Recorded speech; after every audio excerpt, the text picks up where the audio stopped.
Padungay, dapat kanina mo patapos yan. Aabutin na naman ang linggo yan eh. Akin na nga yung cellphone na yan. Tingnan mo, ba't tayo may bigay? Bakit pa cellphone ko na lang lagi? Siguro may makakalokohan ka dyan. Akin na yan.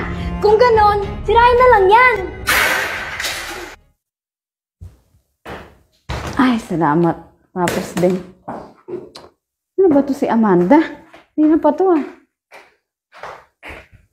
Amanda! Po! Ano na? 2 oras ka na dyan. Tapos ka na ba? Malapit na! Anong malapit na? Tsaka ba't ba nakalak to, ha? Ano ba naman to si Mama? Aga-aga tuwing Sabado na lang. Di na talaga nagkaroon ng laya. Amanda, ano ba? Buksan mo nga to. Tsaka akin na nga yung cellphone na yan. I-check ko yan. Baka mamaya kung ano nang pinaggagawa mo dyan. Baka cellphone ko na naman. Ano sabi mo? Ikaw talaga. Buksan mo to. Ano ba? Tignan mo talaga tong batang to. Tignan mo, hindi ka pa rin talaga nakakaayos. Ano yung pinagagawa mo sa cellphone mo? Si Mama naman, aga-aga mo buwa nga. Sabado naman ngayon eh. Yun na nga eh. Sabado nga eh. Dapat kanina mo patapos yan. Aabutin na naman ang linggo yan eh. Akin na nga yung cellphone na yan. Tignan mo. Ba't tayo may bigay? Bakit pa cellphone ko na lang lagi? Siguro may makakalokohan ka dyan. Akin na yan. Kung ganon, sirain na lang yan. Ay! Alam ka talaga ng... Wala din naman palang privacy.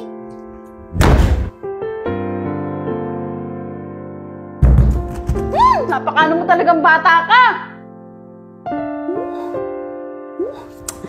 Tignan mo ginawa sa cellphone. Pinagpaguran to ng tatay niya.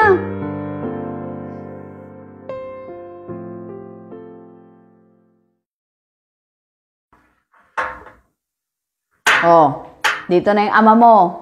Tignan lang natin talaga yan. Galing mo, ha? Nangyari sa inyo naman, ha?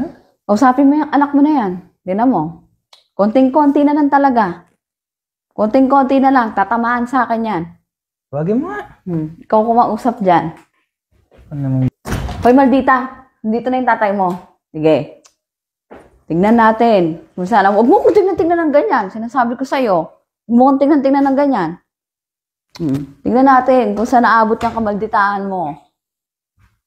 Kausapin mo tatay mo. Kung nga rito. O, ayan. Gusto niya ng privacy eh. O, sabihin mo ngayon sa tatay mo yung privacy yung hinahanap mo. Nga, ako na bala rito. Ano pinag-awayan nyo? Ano ba nangyari sa inyo? Anong privacy? Papa kasi, simula po nung binigyan niyo po ako ng cellphone, parang yun na po ako nagkaroon ng freedom sa kung ano pong gusto kong gawin. Freedom. Anong usapan natin nung binigyan namin sa yan? Para saan siya? Para po makatulong po sa pag-aaral ko. O ano nangyari? 1 linggo ko bago umuwi. Alam niyo naman yung trabaho ko. Ganito yung dadatnan ko. Laging yan na lang ang issue nyo. Cellphone. Anong freedom ang gusto mong mangyari? Papa, ginagawa ko naman po lahat ng utos ni Mami. Minsan nga po, pinatapos ko na po ng maaga para makapag-cellphone din po ako ng maaga. Kaso po, Papa, lagi po siyang galit sa akin. Parang hindi ka papagalitan, ha? Kung sino-sinong mga nakakausap mo sa cellphone mo. Yung isang GC yan. Yung isang kausap nila doon sa GC nila, nagpapasa ng kung ano-anong link. Kapastusan. Ano ba yan?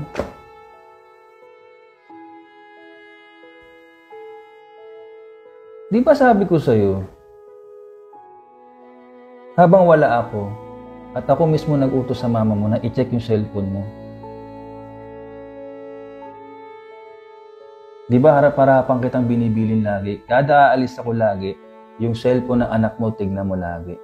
Kasi nga, ilang beses na kita napapansin na parang wala ka ng focus minsan. Kumakain ka, tulala ka. Gumagawa ka nga sa gawaing bahay. Kaya alam, isa parang lagi kang may gumugulo sa isip mo na parang kang biglang tutulala, bigla kang may iniisip na gano'n. Tapos, pag nakawa ka ng cellphone mo, patawa-tawa ka mag-isa. Walang problema doon kung may mga kaibigan ka. Pero pag may mga ganyan bastos na, anong privacy ang gusto mong mangyari? Papa, mabes na naman po yun eh. Tsaka ngayon wala na po. Ha?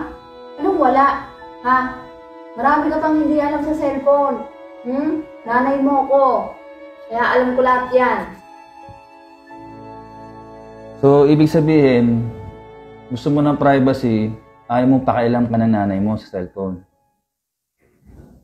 Ang tanong, Amanda, kung wala kang tinatagong hindi magandang kausap o kung ano-ano pinagagawa sa cellphone, bakit mo kailangan o bakit kailangan magalit ka sa nanay mo kung i-check pa niya yung cellphone mo? Ganun na po ba yun, Papa? Hindi na po ako pwede magkaroon ng sariling privacy. Privacy. Hindi ka maigi, ha? Alam mo ba pag sinabing privacy, malalim na dahilan yan o malalim yung kahulugan. Ibig sabihin, ayaw mo talagang pakialaman ka. Bibigyan kita ng ng matinding example. Idukduk mo to sa utak mo ngayon, ha? Kinakausap kita ng malumanay. Kilala mo kung di ako nananakit. Bira din ako sumigaw sa'yo. Okay? Privacy. What if isang araw, sa layo ng school mo dito sa bahay natin, may mga taong masama or bigla ka na lang nawala at di ka nakauwi. Tapos hindi alam ng nanay mo kung sino yung huling kausap mo at hindi alam ng nanay mo kung saan ka galing pagtapos mo ng school. Nakikita mo sa balita, di ba? Nililigaw ng tricycle driver sa ating gabi. Yung iba hindi na nakakauwi ng buhay. Nakikita na lang lumulutang sa mga kanal. Nakabalot sa sako. What if kung dahil sa privacy na gusto mong mangyari, napahamak ka, tapos kami ngayon na magulang mo, hindi namin alam kung saan kahagilapin.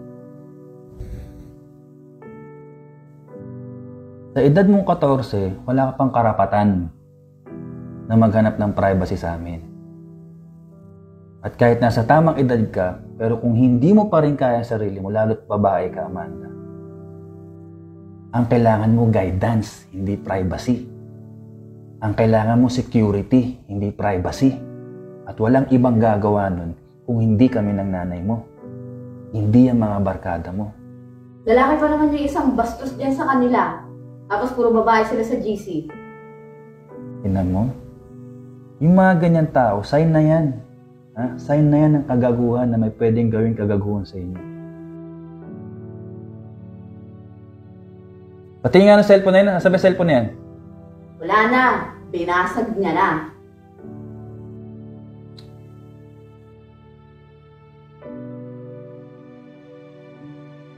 So mas ginusto mo mabasag yung bagay na pinaghirapan ko para sa pag-aaral mo kaysa mahuli ka kung sino yung mga kausap mo.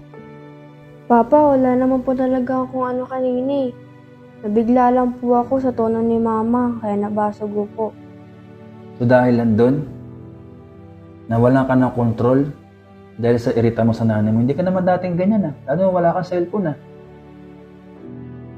Okay nga lang sa amin kahit wala kang honor-honor Importante makatapos ka Ang babaw ng kaligayahan namin sa iyo Ang babaw ng expectation namin sa iyo. Papapiliin kita. Susunod ka sa amin bilang magulang mo hanggat nandito ka sa poder namin or ibibigay ko yung privacy na gusto mo. Pero magmula bukas, pakainin mo sarili mo, maghanap ka ng pagkain mo, ikaw magtrabaho, pag-aralin mo sarili mo. O, layasan mo kami dito para may privacy ka. Amanda, babae ka. Nagkakaedad ka. Pero hindi ko aksayahin yung buhay namin ng nanay mo dahil may kapatid ka pang bunso. Kung ayaw mo sa amin, pwede ka rin naming ayawan ngayon din. May 3 oras ka para mag-isip. Sabihan mo ako agad kung anong gusto mo para may privacy ka.